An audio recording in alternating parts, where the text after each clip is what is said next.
We're good. We're good, not great. We'll get to all things football and baseball. We got to start with some basketball out in L.A. this morning. We are a week into the NBA season already and still not sure what to make of this new-look Lakers team.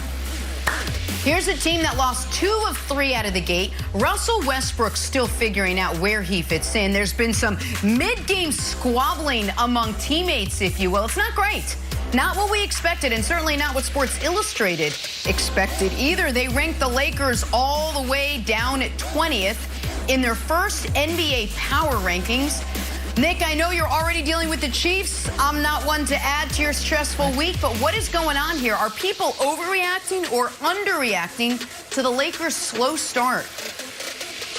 Well, I mean, this is, and I understand the tiers, the committee's tiers is an NFL franchise, but we might need to expand it to the NBA because this is one of the issues with power rankings. They're reactionary and you look foolish just weeks or days even after you release them. Nobody thinks the Lakers are the 20th best team in basketball. So if that is where the general consensus is, then that would be an overreaction. But I do think the Lakers right now have one obvious structural flaw, and then they have the Russell Westbrook concern. I want to start with the structural flaw, Broussard. I'll get to Russ later. They told us when they acquired Russ that Anthony Davis was going to play center. And a lot of my optimism, I think, Broussard, a lot of your optimism for the Lakers had to do with the fact you're going to have LeBron, AD, Russ, and then 2 perimeter guys on the court. But then they went and got DeAndre Jordan for no reason. I'm fine with Dwight being a rotation backup big, but they're starting these games with an offense that is going to be stuck in the mud at all times. Everything's going to be clogged. Why is LeBron not getting to the rim? Because the whole defense is at the rim, because you don't guard Russ. AD is a good three-point shooter for a 7-footer, but not a good three-point shooter for the league. And you have a center out there. So to me, and by the way, why would you play that way? Going to be great at defense? Well, they haven't been. Going to be a dominating rebounding team? They've actually been a terrible rebounding team. But the reason it doesn't concern me all that much is the fix is sitting right there. LeBron and AD are your front court. Russ is one of your backcourt mates. And then you put, whether it's Malik Monk, Carmelo Anthony, Wayne Ellington when he gets back, any of the wings that you have, you surround them with the shooting that you do have. That has to happen. And this odd, marriage to whether it be DeAndre Jordan or Dwight Howard is simply not going to work. And I feel like everyone knows it.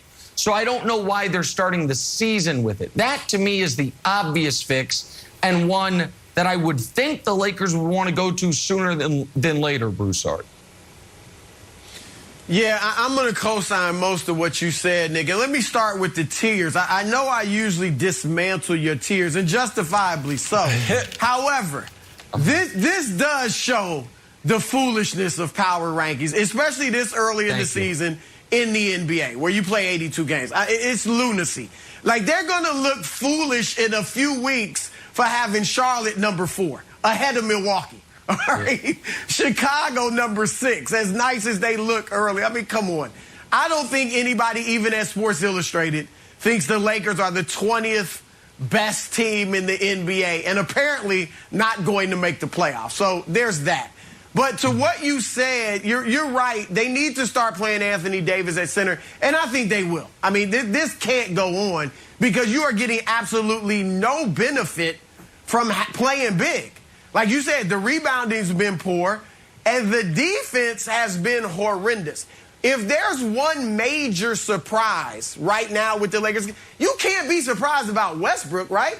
About it being a struggle, about this being a tough adjustment. We all knew that. All right, Russell Westbrook is the most volatile player in the league, up and down, and you're seeing all of it. He's got the Lakers up with his pace. They're second in the league in pace, Nick. Offense hasn't been the problem to a large degree because Melo and LeBron have been so hot from 3. The Lakers are actually the leading three-point shooting team in the league. We know that won't continue at 43%, but LeBron's 48%, Melo's 60%. Once they come back to normal, that's when you'll see more of the Lakers' problems. But Westbrook's adjustment has been very tough. He's shooting 9%. That's not, I didn't misspeak. 9% from three. He's got a PER of 6.6. Okay? And look, against Memphis, you saw the good. He dropped some dimes.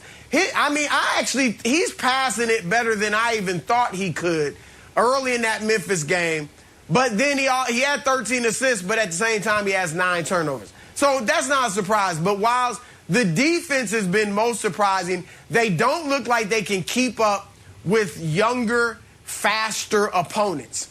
And that's going to be a major challenge for them, especially if they insist on starting DeAndre Jordan or playing Dwight Howard a lot. Those are the 2 centers. Go with AD at the center and get some guys that can guard the perimeter better out there, and that'll fix a lot of their problems.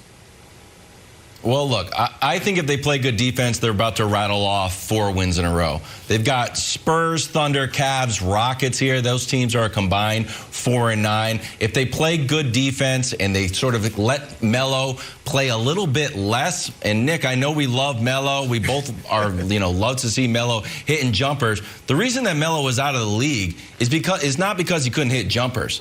He can still hit shots. It's because he couldn't play defense. But you were the big guy on this last year. You were like, Lakers defense wins championship. I know it's a small sample size, but can we show the numbers of the Lakers' defensive rating? Specifically, their second chance points. Memphis was all over the boards getting a bunch of second chance points. I don't think AD is going to move to center. It's one thing that's consistent about him. He said he doesn't like playing center, the idea that all of a sudden he's going to want to play center. So do you think this is a major concern or just too small of a sample size, Nick?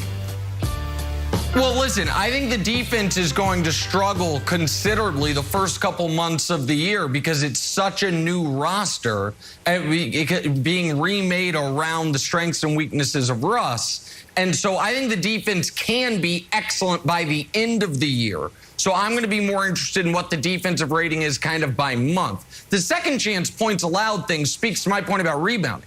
They have been an awful rebounding team, and they're playing huge. Like, that can't happen. Yep. Even when they won the title and they had, like, JaVale McGee, why is he out there? Well, he can catch lobs, and he's going to help you on the boards. Like, you can't be giving up spacing and shooting for size and be a bad rebounding team. But I want to talk about Russ for a second here, Broussard, because I don't think you're right about the pace, and he's not going to shoot 9% from 3 all year. But I think we have to recognize that Russ is going to take a while, but once he gets going, he can be excellent. Look at what he did in Houston and Washington. Again, new teams, first 3 months, rest of season. Houston, he's 24-8-7, first 3 months on 43%. Rest of the year, 38-7 on 52%. Washington last year, he was terrible the first 3 months of the year. And then the rest of the year, he was 24-13-13 as he tried to carry them to the postseason. So I think Russ is going to take some time to get acclimated. I think that we now have a pretty good history of that. The question is, what do the Lakers do other than Russ while he gets acclimated? And I think the obvious choice is to not be playing these DeAndre Jordan lineups. This is, in a weird way, Broussard, why a Kevin Love buyout is actually semi-important for the Lakers. Because then, if you put it in quotes, Anthony Davis doesn't have to play center, and Kevin Love can be out there, but then you're spacing the court, which is obviously what they need more of for LeBron to be able to thrive the best way he can offensively, Broussard.